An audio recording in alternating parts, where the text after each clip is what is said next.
स्वागत है दोस्तों आप सभी का आज की इस नई वीडियो में।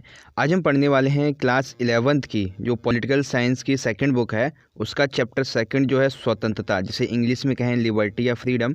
तो इस चैप्टर के जितने भी most important MCQs question answer बनते हैं वो सभी हम आज की इस वीडियो में देखने वाले हैं। तो चलिए वीडियो को शुरू करते हैं बिना टाइम वेस्ट करते हुए।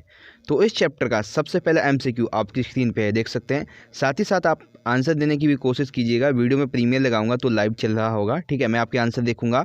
तो देखिए सबसे पहला एमसीक्यू क्या है, स्वतंत्रता क्या है। जैसा कि चैप्टर का नाम है स्वतंत्रता, तो इसकी जो परिभाषा है वो आपकी किताब में क्या दी गई है। देखिए पहला ऑप्शन है, स्वतंत्रता का अर्थ है आज़ादी, यह व्यक्ति पर बाहरी प्रतिबंधों का अभाव होता है। हाँ, ये सही है। दूसरा ऑप्शन है, एक व्यक्ति के द्वारा दूसरे व्यक्ति की स्वतंत्रता के हनन होने पर स्वतंत्रता पर प्रतिबंध लगाए जा सकते हैं। जी हाँ, ये सही है कि यदि एक व्यक्ति की स्वतंत्रता वो अपनी इतनी अधिक कर लेता है कि दूसरे व्यक्ति की स्वतंत्रता उससे हनन होती है, तो उस व्यक्ति की स्वतंत्रता पर प्रतिबंध लगाया जा सकता है।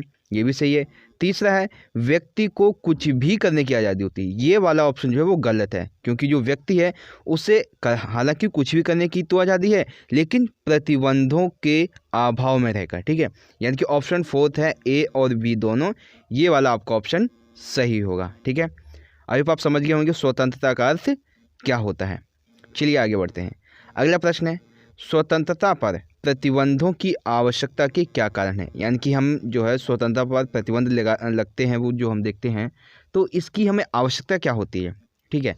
सबसे पहला, दूसरे व्यक्ति के अधिकारों की पूर्ति हेतु। हाँ, ये सही है, ताकि दूसरे व्यक्ति के अधिकारों की पूर्ति हो सके। दूसरा है, सीमित संसाधनों के उचित बंटवारे के लिए। ये भी सही है। तीसरा है, हिंसा और विवादों को नियंत्रित करने की आवश्यकता के लिए। जी हाँ, ये सही है कि स्वतंत्रता पर जब प्रतिबंध होंगे तभी हम हिंसा को और विवादों को नियंत्रित कर पाएंगे। यानी कि ऑप्शन फोर्थ है, उपरोक्त सभी। ये आपका आंसर जो है इस क्वेश्चन का, स्वतंत्रता पर प्रतिबंधों की आवश्यकता के क्या कारण है, उपरोक्त सभी फोर्थ सही है, ठीक है। आई होप समझ गए होंगे। अगला पॉइंट, अगला क्वेश्चन देखिए, स्वतंत्रता पर प्रतिबंधों के स्रोत नहीं है। यानी कि जो स्वतंत्रता है उस पर प्रतिबंध तो लगाए जा सकते हैं, लेकिन इन चारों में से ऐसा कौन सा है जो उसका स्रोत नहीं है। सबसे पहला ऑप्शन, प्रभुत्व व बाहरी नियंत्रण से लग सकते हैं। जी हाँ, ये सही है। बलपूर्वक या सरकारें कानून बनाकर कानूनों के द्वारा इस पर प्रतिबंध लगा सकती हैं। सी सही है। तीसरा है, अत्यधिक आर्थिक असमानता से। हाँ, ये भी सही है। लास्ट बचा, एक व्यक्ति दूसरे व्यक्ति की स्वतंत्रता पर प्रतिबंध लगा सकता है। ये वाला गलत है, क्योंकि स्वतंत्रता पर तो प्रतिबंध जो है वो सरकार लगाती है, ठीक है, और बलपूर्वक लगाए जा सकते हैं, नियम बना के लगाए सकते हैं। लेकिन एक आम नागरिक जो है वो दूसरे व्यक्ति की स्वतंत्रता पर प्रतिबंध तो लगा ही नहीं सकता है, ठीक है। यानी कि ऑप्शन फोर्थ जो है, व्यक्ति एक दूसरे की स्वतंत्रता पर प्रतिबंध लगा सकते हैं, ये गलत है, ठीक है। तो आपका ऑप्शन कौन सा सही हुआ, फोर्थ वाला। आई होप आप समझ गए होंगे। अगला प्रश्न देखिए, अगला जो है वो अभिव्यक्ति की स्वतंत्रता के संबंध में है। देखिए क्या है, अभिव्यक्ति की स्वतंत्रता के बारे में कौन सा कथन गलत है। यानी कि अभिव्यक्ति की जो स्वतंत्रता हमें मिली है उसके संबंध में इन चारों में से कौन सा कथन जो है वो गलत है। आपके ऑप्शन है, कोई भी व्यक्ति अपने विचारों को प्रकट कर सकता है। जी हाँ, सही है। दूसरा है, कोई भी व्यक्ति सभा बुलाकर भाषण भी दे सकता है। ये भी सही है। व्यक्ति अपनी इच्छा अनुसार मनमानी नहीं कर सकता। जी हाँ, सही है, क्योंकि उस पर कुछ प्रतिबंध लगे होते हैं। फोर्थ है, कोई भी व्यक्ति कुछ भी बोल और कर सकता है। तो देखिए, हालांकि हमें अभिव्यक्ति की स्वतंत्रता का तो अधिकार है, लेकिन हमें ये अधिकार नहीं है कि हम किसी दूसरे व्यक्ति की स्वतंत्रता का हनन करें, किसी दूसरे धर्म को, किसी दूसरे व्यक्ति के बारे में गलत बोलें। तो कोई भी व्यक्ति कुछ भी बोल सकता है, कुछ भी कर सकता है। इस संबंध में अभिव्यक्ति की स्वतंत्रता के बारे में ये कथन जो है वो बिल्कुल ही गलत है, ठीक है। तो आपका ऑप्शन कौन सा सही है, ऑप्शन फोर्थ, कोई भी व्यक्ति कुछ भी बोल और कर सकता है, ठीक है। आई होप आप समझ गए होंगे। अगला प्रश्न देखिए। अगला दोस्तों, एक मिनट में इसे थोड़ा छोटा कर देता हूँ ताकि एक ही बार स्क्रीन पे आपको दिख जाए। हाँ, देखिए ये जो प्रश्न है हानि सिद्धांत से संबंधित है, ठीक है। देखिए, हानि सिद्धांत के बारे में कौन सा कथन सही है। यानी कि हानि सिद्धांत से संबंधित इन चारों कथनों में से कौन सा कथन सही है। आपके ऑप्शन है, किसी एक व्यक्ति के द्वारा किए गए कार्यों से यदि दूसरे व्यक्ति की स्वतंत्रता का हनन होता है तो उस पर प्रतिबंध लगाया जा सकता है। जी हाँ, ये तो हानि सिद्धांत की परिभाषा ही है, तो ये सही हो गया। दूसरा है जॉन स्टुअर्ट मिल ने, जो जॉन स्टुअर्ट मिल हैं राजनीतिज्ञ हैं, इन्होंने अपने निबंध में जिसका नाम है ऑन लिबर्टी, इसमें बहुत ही प्रभावपूर्ण तरीके से हानि सिद्धांत के इस विषय को उठाया है। जी हाँ, ये भी सही है। तीसरा है हानि सिद्धांत का प्रभाव किसी भी व्यक्ति पर नहीं पड़ता है, ठीक है। और फोर्थ है ए और बी दोनों। तो इसमें से जो कथन सही है वो है ए और बी दोनों, यानी कि एक तो परिभाषा और एक जॉन स्टुअर्ट मिल के बारे में जो सिद्धांत है वो सही है।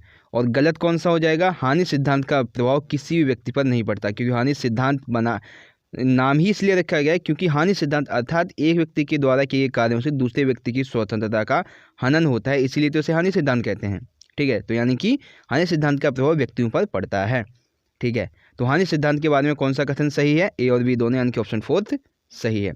अब इसे थोड़ा बड़ा कर लेते हैं। अब देखिए क्वेश्चन नंबर 6 है।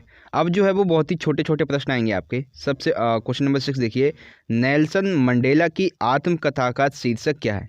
जो नेल्सन मंडेला हैं इनकी आत्मकथा का शीर्षक क्या है, long walk to freedom, on liberty, Swaraj, या इनमें से कोई नहीं। तो स्वराज तो महात्मा गांधी का है, ठीक है। On liberty John Stuart Mill का एक सिद्धांत है, ठीक है, हानि सिद्धांत से संबंधित है। बचा हमारा ऑप्शन फर्स्ट। तो नेल्सन मंडेला की जो आत्मकथा है उसका नाम है लॉन्ग वॉक टू फ्रीडम, यानी कि स्वतंत्रता के लिए लंबी लड़ाई, ठीक है। तो कौन सा ऑप्शन सही होगा आपका, ऑप्शन फर्स्ट वाला। चलिए आगे बढ़ते हैं। अगला प्रश्न है देखिए, स्वराज मेरा जन्मसिद्ध अधिकार है और इसे मैं लेकर रहूँगा। स्वराज मेरा जन्मसिद्ध अधिकार है और इसे मैं लेकर रहूँगा, ये बात किसने कही है, ठीक है। देखिए ऑप्शन कौन कौन से हैं, महात्मा गांधी ने तो ये बुक लिखी थी, ठीक है। मतलब उनके बारे में लिखा है इसमें। सुभाष चंद्र बोस ने नहीं। तिलक, तो जो तिलक हैं इन्होंने ये कहा था कि स्वराज ये मेरा जन्मसिद्ध अधिकार है, मैं मतलब स्वयं पे राज करना ये मेरा जन्मसिद्ध अधिकार है और मैं इसे लेकर कहूँगा, ये बात कही थी तिलक ने, ठीक है। आई होप समझ गए होंगे।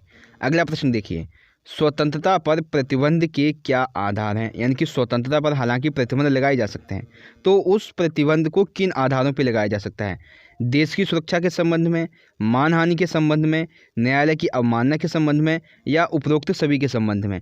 तो स्वतंत्रता पर प्रतिबंध देश की सुरक्षा के संबंध में भी लगाए जाते हैं, मानहानि पर भी लगाए जाते हैं, और न्यायालय द्वारा कोई कदम उठाया गया उसकी अवमानना करने पर भी लगाए जाते हैं।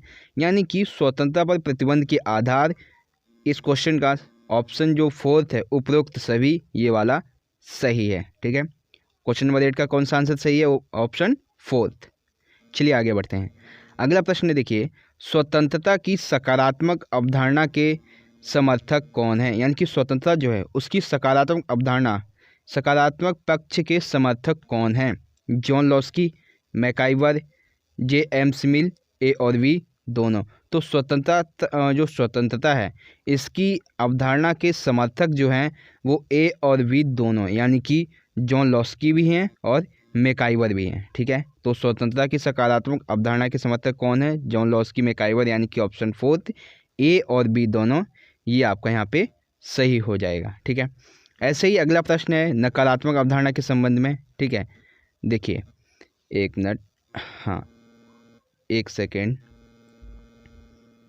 क्वेश्चन नंबर 10 है। हाँ देखिए, स्वतंत्रता की नकारात्मक अवधारणा के समर्थक कौन कौन है, यानी कि स्वतंत्रता जो है इसकी नकारात्मक पक्ष के नकारात्मक अवधारणा के समर्थक कौन कौन है। जॉन लॉक, एडम स्मिथ, जे एम्स मिल, या उपरोक्त सभी। तो स्वतंत्रता की जो नकारात्मक अवधारणा है इसके समर्थक जॉन लॉक भी हैं, एडम स्मिथ भी हैं और जे एम्स मिल भी हैं। तो यानी कि इस संबंध में जो क्वेश्चन 10 है इसका आंसर जो सही होगा वो होगा फोर्थ, यानी कि उपरोक्त सभी, जॉन लॉक भी, एडम स्मिथ भी और जे एम्स मिल भी, ठीक है। तो ये हुआ हमारा क्वेश्चन नंबर 10। तो इस तरह से दोस्तों हमारी आज की ये वीडियो यहाँ पे ख़त्म होती है। एंड मैं आशा करता हूँ दोस्तों आज की ये वीडियो आपको पसंद आई होगी। अगर वीडियो अच्छी लगी है तो लाइक करना, इस वीडियो को ज़्यादा से ज़्यादा अपने सभी दोस्तों के साथ ज़रूर शेयर कर दीजिएगा। हम मिलेंगे दोस्तों अगली वीडियो में। इसी चैप्टर के जितने भी मोस्ट इंपॉर्टेंट क्वेश्चन बनेंगे 2, 4, 6 मार्क्स के, वो सभी के सभी हम आज की मतलब कल की वीडियो में देखने वाले हैं। तो चलिए दोस्तों वीडियो को शेयर कर दीजिएगा अपने सभी दोस्तों के साथ। और अगर आप हमारे चैनल पर नए आ गए हैं और सोशल मीडिया अकाउंट पे आपने अभी तक अगर हमें फॉलो नहीं किया है तो लिंक मिल जाएगा आपको डिस्क्रिप्शन में, आप वहां से जाके हमें फॉलो कर सकते हैं। तो चलिए दोस्तों मिलेंगे अगली वीडियो में, तब तक के लिए आप पढ़ते रहिए, अपना ख्याल रखिए। धन्यवाद। जय हिंद, वंदे मातरम।